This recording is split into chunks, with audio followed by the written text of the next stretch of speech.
Hey everybody, it's RCK, and I'm glad to have you back here again for our next episode of our Friendship is Suffering game, of course. This is our Nazca game with Vanheim we're playing with. Of course, we do see their battle right there. So there's a battle in Midland. So this was the farmland that had the Holbergs in them. This should have been our um, first fight, but I was worried about how many were in there, just due to the fact of them being size 1, them going to be able to group up a lot, and us being size 3 here, just their attack density versus ours would have been kind of weak. So, yeah, glad we were able to take that. Looks like we probably jumped on to the commander in the back, since they would have been separated. No, we just did attack closest. They might have been in the same group, actually. Tried to prevent, they might not have been. Tried to prevent a rout. So we sacrificed another Apu, got us another Malqui. And this is Vanheim's expansion seal with the Huskarl group, that very first expansion group. So that's good. He took another province. Very nice. So of course, we got the other Malqui. So Vanheim has gone to 54, and already we see Marignan here at 59. Marignan Tianchi that's the team there. So very interesting to already see them. Of course, our Dominion spreading pretty decently. I'm glad we're starting to see some scales in the capital. I mean, other than that, we do not see anyone else. So that's very interesting. We've already see a capital here.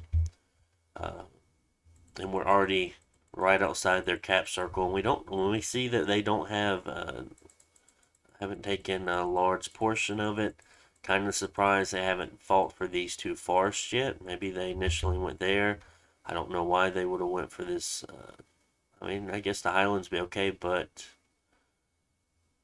waste on top of that wouldn't be very beneficial. I think these forests would have been a good one for them to take right off the start, just due to the fact of the amount of resources they're able to give, because I'm sure they want to be making their knights, their heavy knights that they have, and they're pretty resource intensive. So taking these forests would probably been one of the first things to go to. I mean, archer militia is pretty weak, so don't know what, not sure what's going on here. But I mean, you never know. There could definitely be something going on that we just don't know about. A 20,000, or yeah, 20,000 population here on 48, looking like a very nice province, farmland. We've already recruited a commander there from the looks of it. So now that we have taken 61, which has even more population, that province we just looked at, with 162 income, very nice. That's really going to help us continue to make more units. We also are making a Huron priest this turn, just to start our research, because we do want to be getting the Conjuration 3 relatively soon, just because of how powerful the Condors are on with our bless and whatnot. So here we're just going to take 40. Was tempted to take 68, and possibly I think we could have. But I wanted to make sure that we were kind of making a little bit of momentum. Just want to take this cavalry, or this horse tribe here, to try to push down here in the 30, 20, 23, because I feel like this is going to be a very good choke point for us to cut off a lot of land, not only hitting 20, but that will ensure that we would also take all these provinces over here, being 32, 38, 43, 58, if we're able to block that off from whoever is down here. So that's kind of an idea there.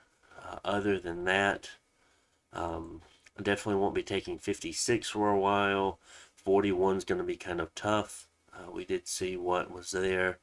13 light infantry, 12 heavy infantry, which is kind of tough for our birds. Only 5 crossbows, 3 commanders, and 1 priest.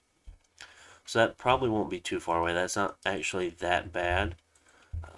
Probably should take 68 here soon, just because of how few troops there are there. I mean, even if it's in the 20th range, the heavy infantry are still kind of tough for us as of the moment.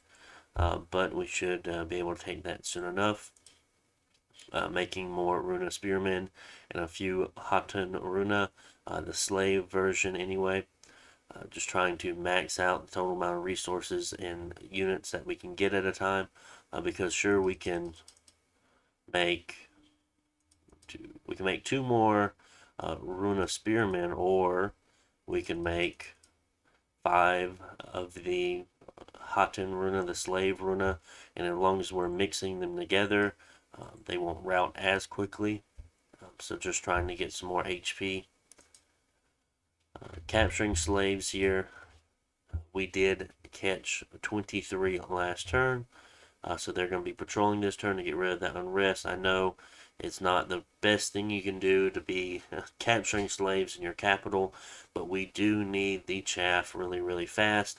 And I didn't want to do it on 61. I mean, we could have, I think we'll move them right over the 40 as soon as we take 40, because the way capturing slaves work is that it's going to generate unrest, but the amount of population does not matter. It does not negatively hurt the amount of slaves that each Malakwi captures just due to the amount of population. So even if the population is at 1,000, you're still going to be able to make the same amount of slaves that you would be anywhere else. And it doesn't matter if the unrest is at 80 or 90, you're still going to make the same amount of slaves. The only point which it stops, I don't remember if it was 100 or 200, where it just won't let you capture slaves anymore. But yeah, so the amount of population and the amount of unrest does not necessarily matter when you're capturing slaves. You just need a province that has population to capture, and the amount is not going to change regardless.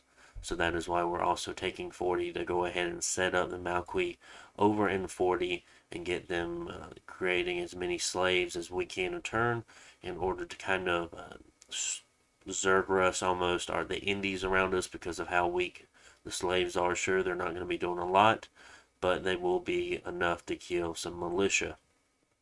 On top of that, they will be majority of our chaff units until we come across a better one, be it skeletons from reanimating priests, or well, Sapayas are going to be more of our heavy hitters, but we will get to a point where we are producing so many that we'll just have armies of Sapayas, and then the Condors are kind of our heavy hitter troops, along with our Sacreds, our Sun Sacreds. What are they called? Sun Guard here.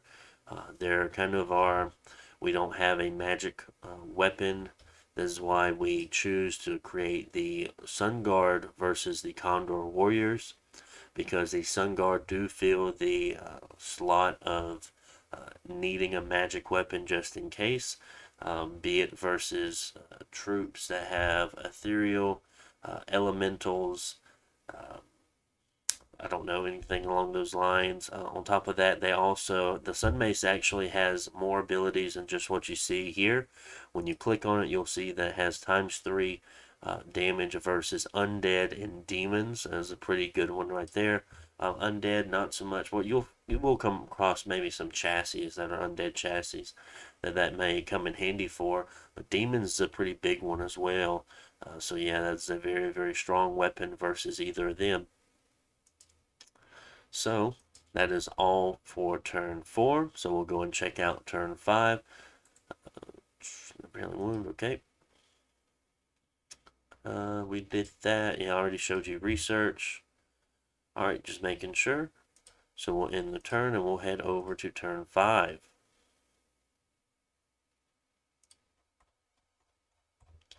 There we go. Alright, so of course we have 2 battles again. Ours was taking that waste, and we'll have to check out where Vanheim goes to.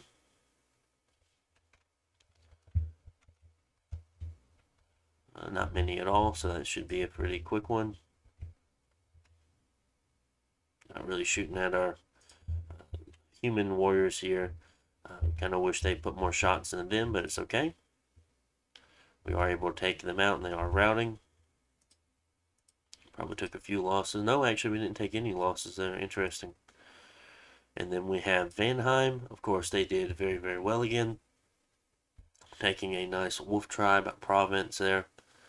Very nice. That does give them access to nature. Now, where is that at? Okay, so this is what I thought. So we went for a more riskier play here. So we do see that. I wonder if he found his scout there. But we do see that Marignon has taken 69. So that's okay. So we see that they are expanding. But we did decide to go for 101 over here, this island province. Take 101 and 95. Yes, we know they'll be surrounded by water, the underwater team. Or not underwater team, there's one Yis is here, and then Relay is right here. We can actually see their capital, so there's no spoilers or anything. But for Vanheim, of course, they can sail, and this gives them access to everything around here to be able to sail to. So that is pretty awesome. So the way they sailed from this province, since this water province is connected to this one. It wasn't actually sailing that far. So yeah, that's how he jumped from 54 to 101. I mean, he can sail from into any of these provinces, and now that he has this one, he can sail to any of these, and then maybe even some of these, depending. Yeah, I think he can even sail to some of these. Like, it's ridiculous how far the sailing can go on this map, just through their connections, of course. So that is what we have going on. I think he'll plan on taking 95 next turn. We're looking at taking 41 heavy infantry and crossbows. Of course, we just checked that crossbow province. We know there's only about 30-ish there. We see that they're militia, light infantry, and archers at 30. So that is definitely a decent province, a very easy province for us to take. We should go there pretty soon. Did want to take this forest just because we've been maxed out on resources here, and it's been very difficult making a large amount of troops. So taking this forest would be very, very nice for us. This waste here, for some reason I want to say desert because it just looks like it, and that looks like it, but I know it's a waste. Has a 2,300 population. So we're going to work on capturing as many slaves as we can. We're moving all the Malqui over to 40. And we're moving, oops, I think you were going there. So the Runa Spearmen are heading over to 41 to meet up with the main army. And then all of the Hatten Runa, all the slave Runa are going to be moving over to 40 to do some patrolling. While these other Malqui are capturing slaves. So that is what the plan is. We finally do have a researcher. So we're getting 14 points per turn. Just looking around, let's see. So we're making 2 more Apus here, so that's not going to change anytime soon. So maybe 2 or 3 more turns. We're going to have Conjuration 2. That's be very nice. Because I think we do make a few more mages here every other turn, maybe. Definitely want to get this Apu Malaqui production going to start making as many slaves as possible. It also helps us out a lot seeing what we ping whenever we start attacking these provinces to start turning these Apu into Malqui. So we're using our one spy here to sneak over here to see what is going on, see who's over here. I think between me and Vanheim, there are very, very few scouting provinces, or very few scout provinces. So unless we are dependent on making scouts from our forts, which we really aren't a fan of, we think we only get like 1 scout a turn for the longest time. It's one of these provinces here that gives us a scout. I don't remember which one. So scouting is going to be very short here for a long time. I'm not a fan of not having a lot of scouts. I do enjoy seeing majority of map at all times, but we will try to get as many scouts as we can as soon as we can. I mean, we will have an opportunity later on. So that is all for turn 5. Let's go ahead and check out turn 6 for the last bit of the episode here. Yep, there we go. There we go. Alright, so we have 2 battles with Vanheim, of course. I'm sure he's made another little raiding group. And this is the main one going for that farmland that's on that island that I spoke about. Losing one van, unfortunate, but that was 49 indies in all. Crossbows kind of hurt, I feel. And then this is his other expanding group, just 8 vans. Of course, they do a really good job. Just against heavy infantry militia, we don't necessarily need to watch that. So there was a battle there, and we do see that we had an event, so it looks like we did win the battle, of course.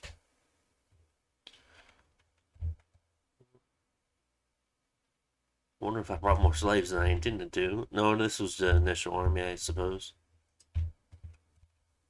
Or is it the slave group? I don't remember. Maybe I sent the slaves in with them too. Possibly could have.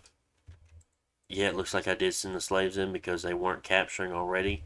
So the unrest was already low. And even though we would have been able to get rid of some unrest by that time, I guess just making sure that we won that was more important. So we split up. So we are going to be leaving the human warriors with the don't know how to say his name, the human commander here. He's going to be helping patrol since he doesn't need to move around. We're going to have our more high movement troops uh, being able to fly multiple provinces away at one time.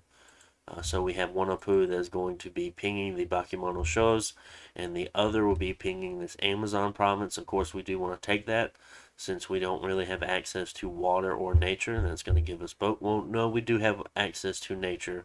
We don't have access to water. But anyway, it's going to give us a water and nature cross path there. So that's good to have anyway. Just with one booster, we can cast things like foul vapors and stuff, mass protection. So that's going to be nice. But next we are moving to hit 30 now, which was that militia light infantry archer province I talked about, trying to reach down to 23 and 20. Hopefully we can grab 20 before Zambalba does, because we see his capital right here.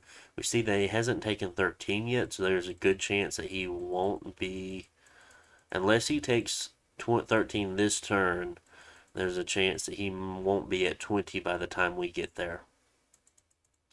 But yeah, we see he hasn't taken any of these, so it makes us wonder. I assume he's gone to 231 or 230.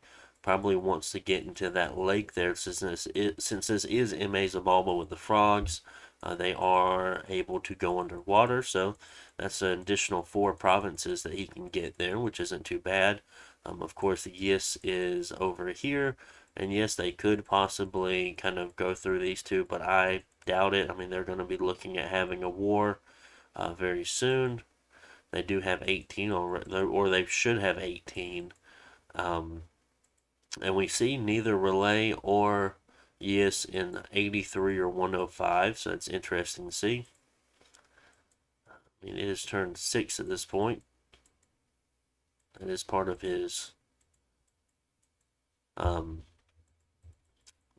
goodness, cap circle. So that is what we have going on. Looking to make 2 more Malquis at next turn, moving them into 40 and continue capturing more slaves. We will need to have a province just making Apus to be be moving these slaves back and forth, because we will need someone ferrying them back and forth to armies. I'm glad that Midland is at 188 income because we need it, but I mean we are starting to stockpile amount of gold just because we aren't able to. We could have added some more units on here, but just because of that. But we'll probably stop making the slave runa in the capital and just focus on spearmen, just because of the fact that we do have the capturing slaves up and going now. We have the Malqui working at it, so we won't be able, we won't need to produce them out of the capital.